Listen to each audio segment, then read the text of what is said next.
ध्वनि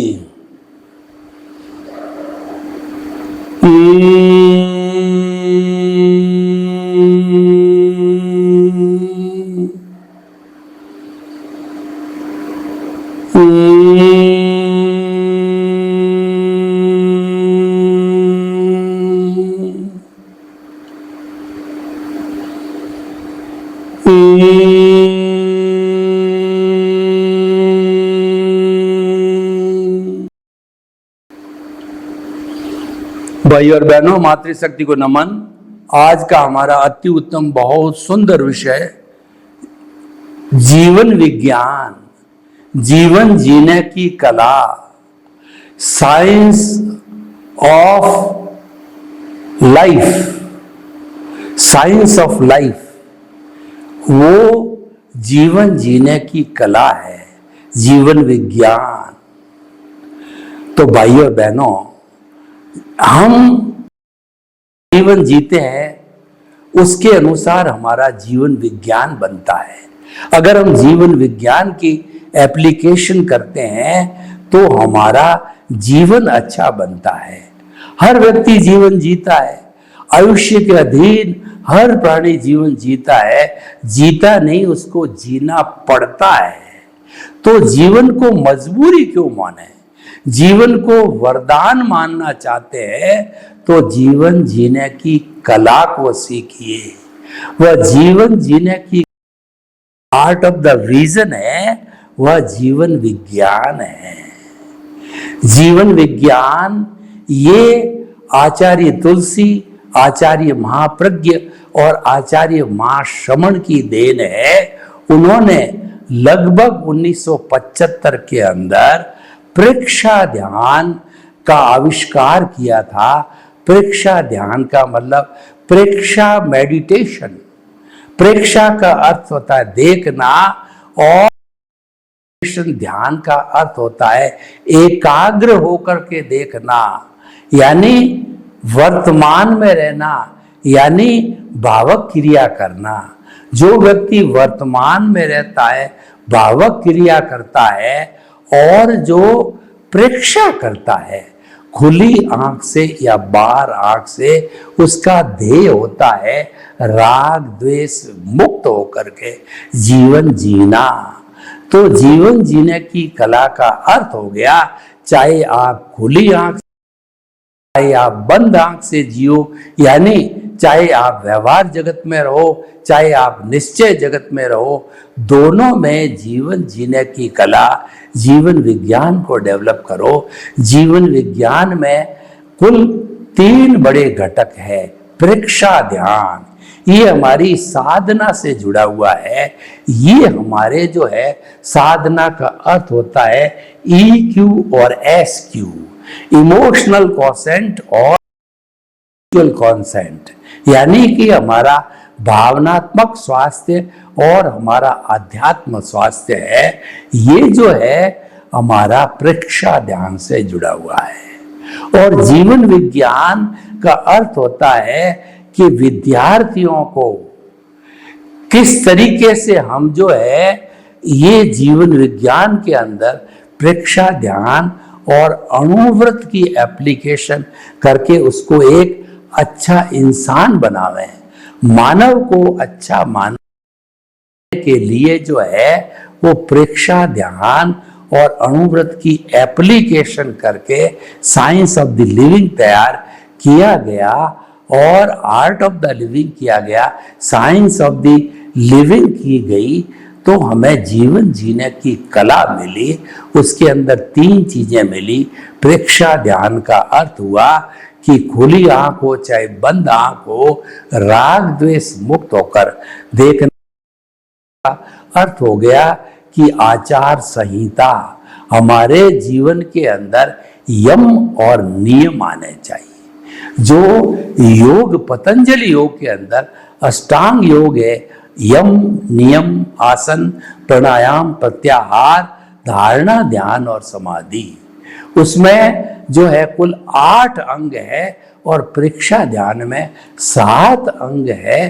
कायोत्सर्ग, अंतर यात्रा परीक्षा, श्वास परीक्षा, ज्योति केंद्र परीक्षा, वर्तमान क्षण की परीक्षा और लेश्या ध्यान, भावना, ये 8 अंग है। दोनों के 8-8 अंग है। उसमें योग में और प्रेक्षा ध्यान में, विपश्यना ध्यान में बहुत सिमिलरिटी है। उसका जो यम नियम है वह अनुव्रत का आधार है। खलु जीवनम, संयम ही जीवन है। किसी जाति, किसी भाषा, किसी क्षेत्र, कोई वर्ण का हो, कोई गुरु हो, किसी धर्म को हो, इंसान को अच्छा इंसान बनाना वह अनुव्रत के माध्यम से, सुधरे व्यक्ति समाज व्यक्ति से, सुधरे व्यक्ति समाज व्यक्ति से राष्ट्र स्वयं सुधरेगा।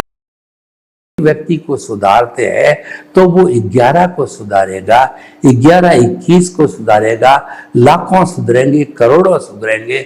और इस एप्लीकेशन से, साइंस ऑफ लिविंग की एप्लीकेशन से, आर्ट ऑफ द विजन की एप्लीकेशन से हम पूरे विश्व को सुधार सकते हैं। ये हमारा एक रोल मॉडल है, हमारा आइडियल मॉडल है। चाहे आप जीवन विज्ञान कहिए, चाहे आर्ट ऑफ, ये दोनों पर्यायवाची है। आर्ट ऑफ द विजन में हम अपनी दृष्टि को बदलते हैं। जो दृष्टि हमारी देहाध्यास की तरफ जा रही है, इंद्रिय सुख की तरफ जा रही है, राग द्वेष सुख की तरफ जा रही है, उसको मोड़ करके और आत्म धर्म की ओर आना, केंद्र में आत्मा को रखना, यानी कि हमको जो है वह विज्ञान की विज्ञान का पालन करना। ज्ञान, अज्ञान और विज्ञान 3 चीजें होती है। जो हमारा अज्ञान है वो मिथ्या ज्ञान, मिथ्या दर्शन और मोहनीय कर्म, जो कि हमारी आत्मा को घात करने वाले 4 कर्म हैं। ज्ञानावर्णीय कर्म, दर्शनावर्णीय कर्म, मोहनीय कर्म, अंतराय कर्म, उससे अज्ञान बनता है और ये घाती कर्म एकांत पाप है और ये आत्मा के साथ के अंदर अज्ञान के रूप में कैरी फॉरवर्ड होते हैं। घाती कर्म होते हैं जो उदय प्रारब्ध से जुड़े हुए होते हैं, जो सुख दुख से जुड़े हुए होते हैं। उसको भोगने के लिए शरीर होता है। ये शरीर पिछले जन्म के कर्म के भुगतान के लिए मिला है और वो फिक्स होता है। मन वचन काया जो है हमारा घाती अघाती कर्मों से जुड़ा हुआ है। मन वचन काया तथा उससे अवस्था मात्र कुदरती रचना है और वह व्यवस्थित है, वह प्रीडेस्टिन्ड है, वह जड़ है, वह विनाशी है।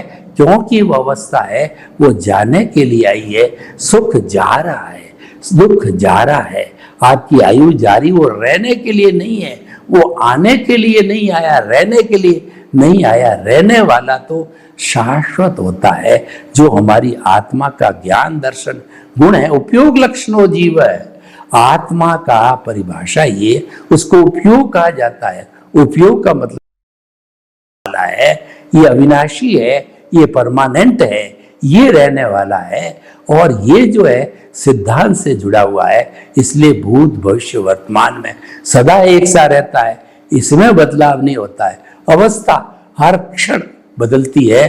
कहा भी गया है हर क्षण हर वस्तु बदलती है। उसको परिवर्तन कहते हैं, उसको संसार कहते हैं, जो संचरण करता है। तो रचना संसार से जुड़ी हुई है, हर क्षण बदलती रहती है। ये उदय प्रारब्ध से जुड़ी हुई है, ये देहाध्यास से जुड़ी हुई है, ये मन वचन काया से जुड़ी हुई है। लेकिन ये भुगतान है, ये रिजल्ट है, यही हमारा लेना देना है। और इसको क्लियर कर देते हैं तो फिर हमारे पे कोई कर्जा नहीं होता, तो हम साहूकार बन जाते हैं, यानी सिद्ध बुद्ध मुक्त बन जाते हैं बनता है। मैं आपको बताऊं, एक व्यक्ति ने परिश्रम किया, धंधा कर दिया, पर आउट ऑफ कंट्रोल किया, तो उसके ऊपर मान लीजिए 1 करोड़ का कर्जा हो गया। अब वो व्यक्ति साहूकार था, वो बेचारा आर्ट ऑफ द विजन को पालन करने वाला था, लेकिन कुदरती रचना देखने वाला था, लेकिन उसके अशुभ कर्मों के उदय से ऐसा हो गया, तो उसने जितनी जितनी पार्टियां उनमें पैसा मांगती थी सबको बुलाया, मीटिंग की कि मेरे पास के अंदर 50 लाख रुपए की प्रॉपर्टी आप सभी मिलकर के एक पंच मंडल डाल करके मेरी ये मैं सरेंडर करता हूं संपत्ति को, और आप इसको बेच करके और सभी लोग लेके मुझे साहूकार डिक्लेयर करो, मेरा भाग्य होगा तो फिर कमा लूंगा। और वास्तव में वैसा हुआ, वो व्यक्ति वापस जो है मल्टी मिलियनर बन गया, क्योंकि उसकी नीति साफ थी, वो सही रास्ते। God help those who help themselves. ईश्वर उसकी मदद करता है जो खुद की मदद करता है, और ईश्वर जो दूसरे के आंखों के आंसू पहुंचता है, ईश्वर उसकी आंखों में आंसू आने ही नहीं देते हैं। इसलिए परोपकार करो, जगत कल्याण करो, जय जगत करो, लोक कल्याण करो, किसी प्राणी को दुख मत दो। इसका मतलब आपको दुख कभी नहीं मिलेगा। This is the law of the nature, this is the, ये कुदरत का, कुदरती रचना को देखते रहना कुदरत का कानून है, कानून टूटता नहीं है। वह जो है वो हमारी कुदरत और कुदरती कानून है, वो सनातन सत्य पर आधारित है, वो सिद्धांत पर आधारित है, वो शाश्वत है, वो कभी बदलते नहीं। अवस्था बदलती है जो हमने उसका हम अब सारा कर ही रहे हैं। तो भाइयों और बहनों, जीवन विज्ञान जीवन जीने की कला है, उसको हमने आर्ट ऑफ द विजन से, विजन ही जीवन जीने की कला है, जिसके अंदर दोनों सिमिलर है। तो हमने प्रेक्षा ध्यान के माध्यम से, विपश्यना के माध्यम से और पतंजलि योग के माध्यम से जो है हमने सबको क्लब करके, हमने जो है सबको क्लब करके, अणुव्रत को वगैरह को क्लब करके, और एक जो है हमने कैप्सूल बनाया। वो कैप्सूल क्या बनाया हमने कि मन वचन काय से आत्माओं में मेरा अस्तित्व है, शुद्ध आत्मा का अस्तित्व, उसको केंद्र में स्थापित किया। तो केंद्र में स्थापित करके ही ऑटोमेटिकली हमारा आर्ट ऑफ द विजन सक्रिय हो गया, क्योंकि हमको जो है वरदान रूप में, आशीर्वाद रूप में जो है सम्यक ज्ञान दर्शन मिले कि अब आप इसकी एप्लीकेशन व्यवहार जगत में करो।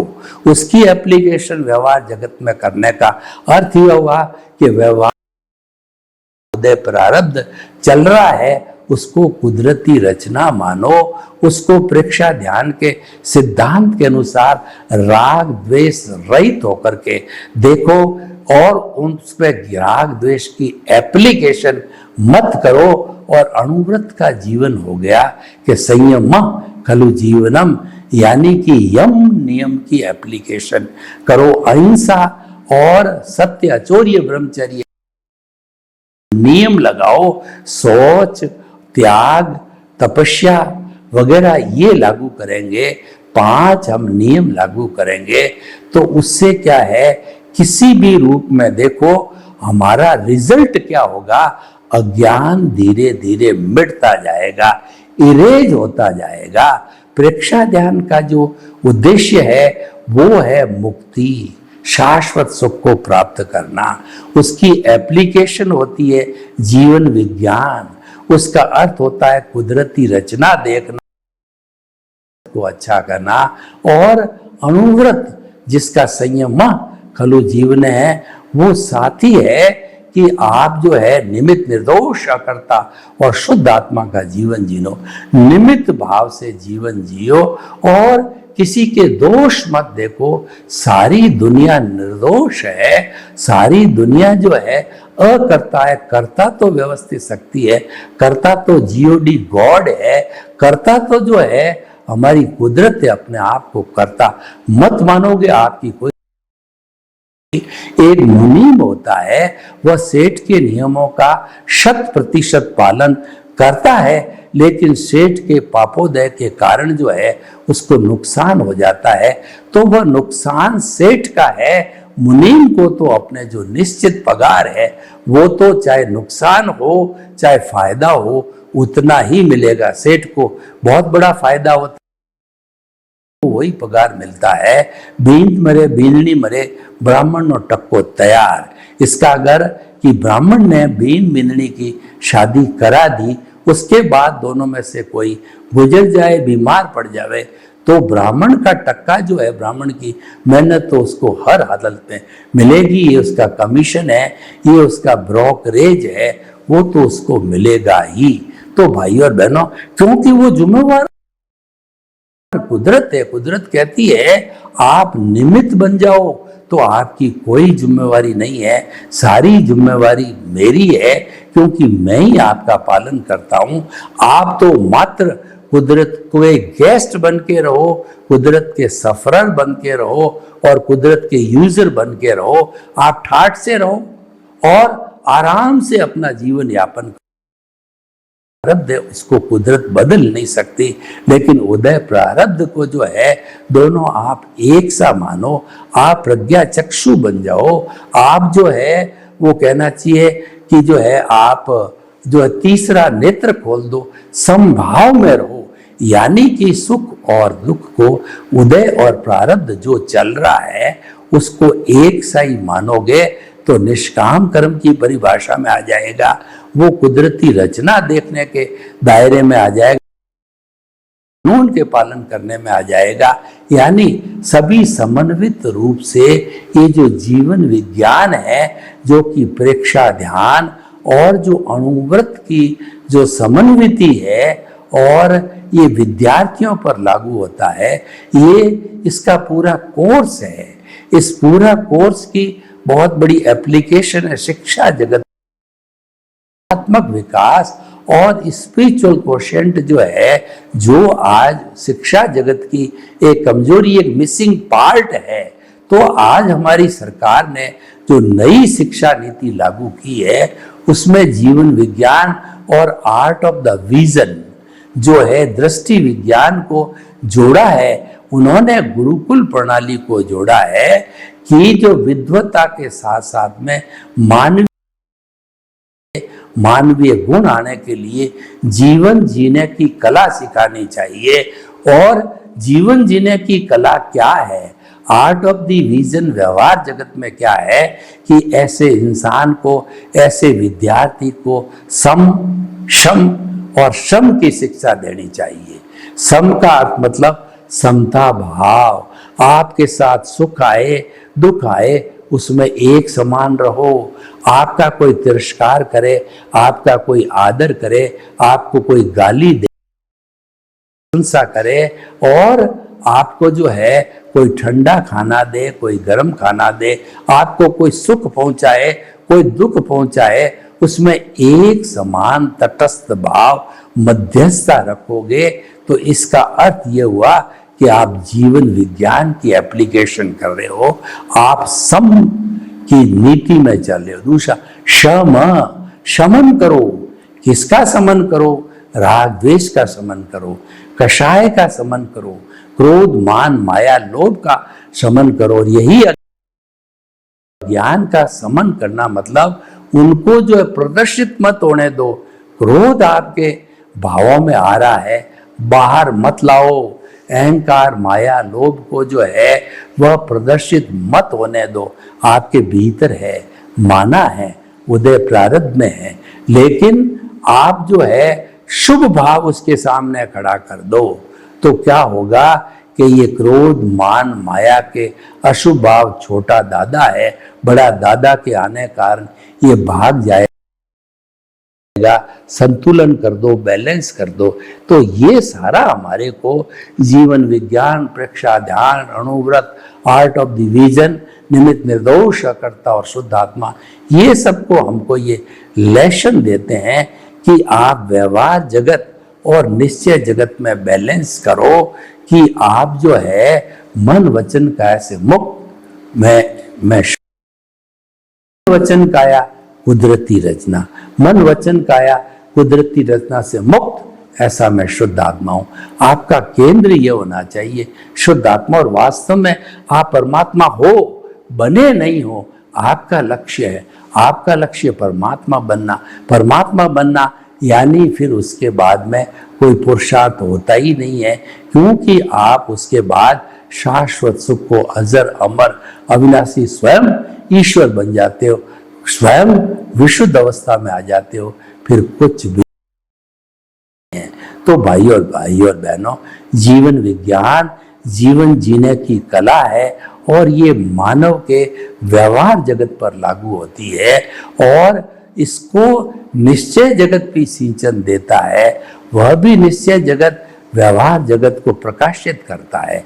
देखिए, एक होता है दृष्टा, एक होता है दृष्टि, एक होता है दृश्य। तो जो हमारा दृश्य है वो तुम खुली आंख से रेटिना के माध्यम से जो कुछ भी देख रहे हैं, हिल स्टेशन पर देख रहे हैं, उद्यान में खड़े होकर के देख रहे हैं, ये सब सारा दृश्य है।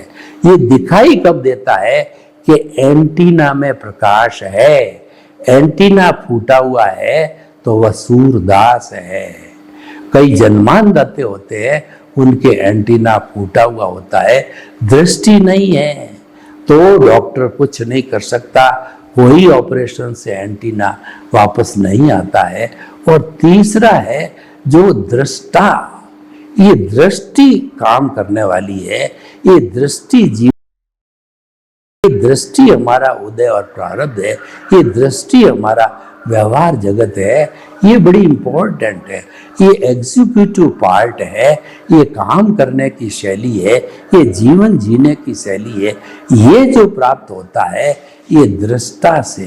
दृष्टा हमारे भीतर विराजमान शुद्ध आत्मा भगवान है, वो पावर हाउस है।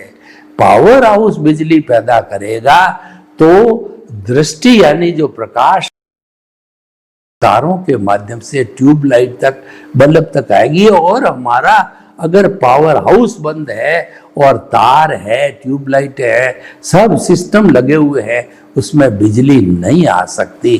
तो दृष्टि को पाने के लिए दृष्टा स्व पर प्रकाशक है, तो जो प्रकाश जो देता है वह दृष्टि कहलाती है।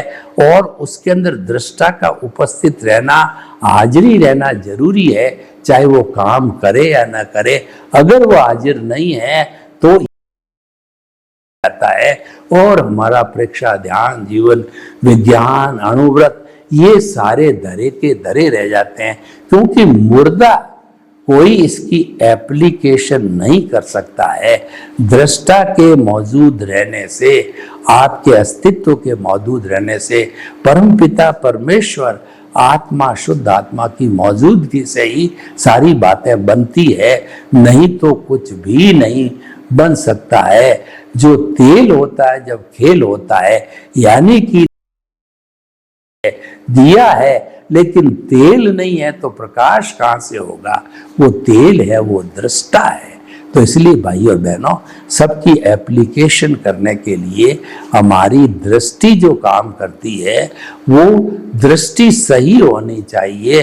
वह दृष्टि बदलो सृष्टि बदल जाएगी, यानी कि हमको इस दृष्टि की एप्लीकेशन सही करने के लिए दृष्टि विज्ञान बना।